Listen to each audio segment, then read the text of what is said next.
Most people assume leaving your hometown is about opportunity, a better job, a bigger city, more options, or just wanting something different. That explanation sounds neat, but it rarely captures the real reason. Plenty of people have decent jobs where they grew up. Plenty of people stay, buy homes, settle into routines, and feel genuinely content. And yet, you still left. Not because everything was falling apart, not because you were miserable. You left because staying started to feel subtly constricting, like wearing clothes that technically fit but never quite felt right. You couldn't always explain it, but you could feel it. Leaving your hometown isn't just a change of address, it's a psychological separation from an environment that stopped keeping pace with who you were becoming. Once you notice that gap, it doesn't close again. One of the first changes you feel after leaving is mental space. Back home, even ordinary errands came with an invisible layer of awareness. Walking into the grocery store meant scanning the aisles, not out of fear, but habit. You might run into your high school friend's mom, or someone you graduated with, or a former coworker who still remembers you as the person who always stayed late to organize the supply closet. They'd ask harmless questions. So what are you doing now? Are you still in that job? Are you married yet? None of it was rude, but every answer felt like compressing your life into a few safe sentences. You edited out certain parts. You avoided ideas that would invite commentary. You learned to keep things brief so the conversation wouldn't turn into advice, comparisons, or subtle concern. Or maybe you decide to treat yourself to the one nice restaurant in town. You've been looking forward to it all week, imagining a quiet dinner with your favorite pasta. But when you're seated and the waiter pours your wine, you notice someone at the table across from you, your old best friend from high school, the one you haven't spoken to in 5 years.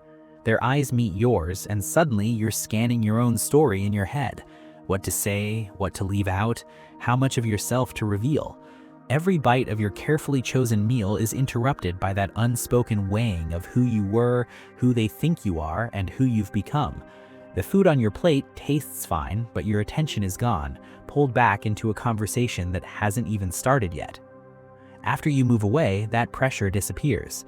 You walk into a grocery store and no one recognizes you. No one asks for updates. No one is tracking whether your life makes sense to them. You're just another person deciding between 2 brands of food.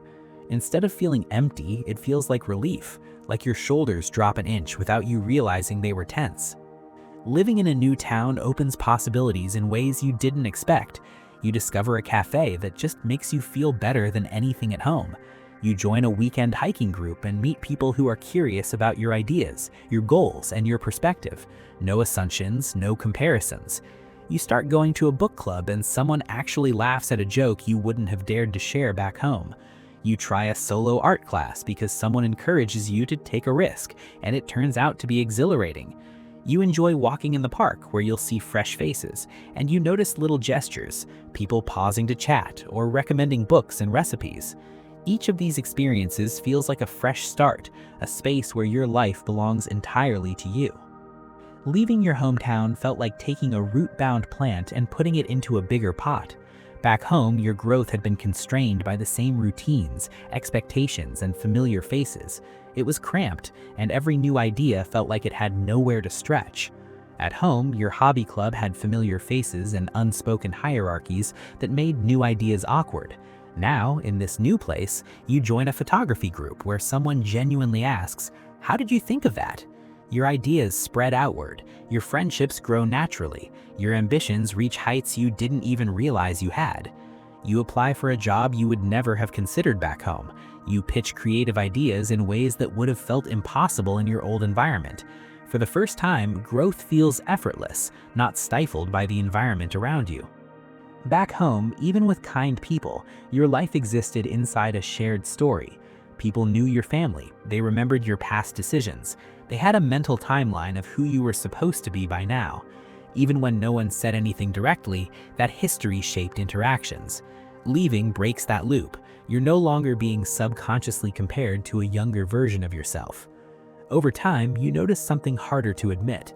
The people who stayed aren't unhappy. Their lives work. They've figured out what enough looks like for them, and they've arranged their lives around maintaining it. But when you mentioned wanting to leave, people immediately got defensive. What if it doesn't work out? I like it here. Their words weren't hostile. Each question tugged you back toward the familiar. They weren't trying to stop you, they just didn't feel the same pull to change. Their lives were settled, and there's nothing wrong with that. You just had trouble seeing eye to eye. Sitting in that environment long enough began to affect how you spoke. You started skipping details about ideas that felt half-formed or ambitious. You softened plans so they sounded realistic instead of exciting. You learned which topics sparked interest and which ones made the room go quiet. Eventually, you noticed something uncomfortable. You were shrinking your thoughts before anyone else had a chance to react. In your new environment, you feel like a completely different person whose potential is uncapped. You notice freedom and excitement in everyday choices. You join a new running club, meet people in a cooking class, or take a weekend photography workshop, and everyone is there for the first time. No one knows your past, no one compares you to anyone else.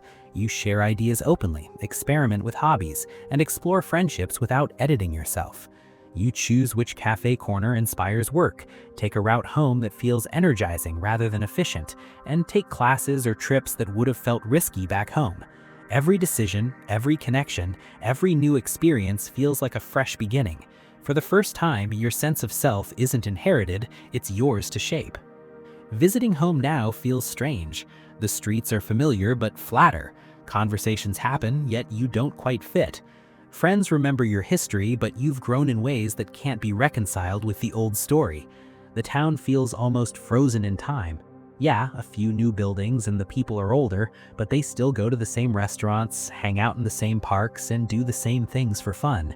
Seeing it all from your new life makes it feel almost unreal, like a parallel world where nothing has really changed, while everything inside you has.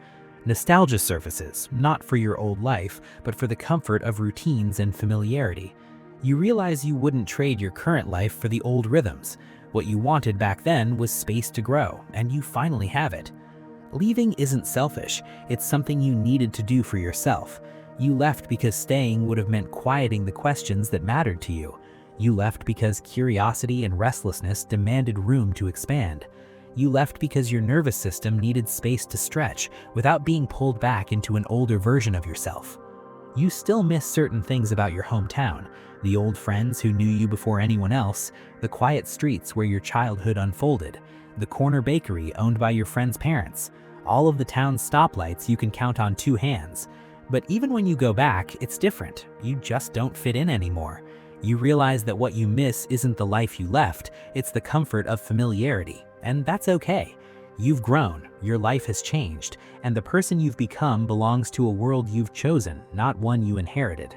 Returning is no longer about going back, it's about seeing how far you've come.